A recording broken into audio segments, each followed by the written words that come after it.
Welcome back to our channel. In today's video, we'll guide you through the process of disabling vibration for Stories notifications in Telegram. Are you tired of the constant buzzing or vibrating of your device whenever you receive Stories notifications? Well, you're in luck.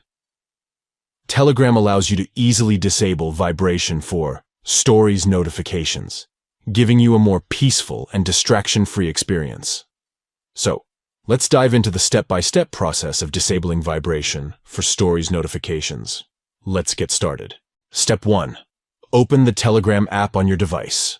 Step 2. In the top left corner of the screen, tap on the 3 stacked lines.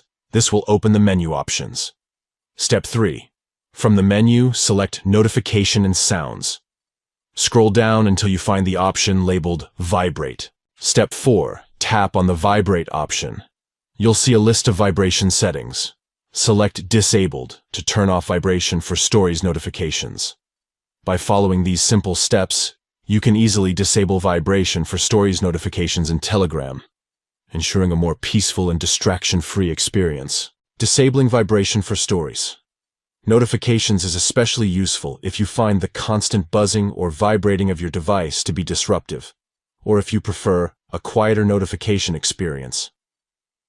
Thank you for watching, and enjoy a more peaceful and distraction-free Telegram experience.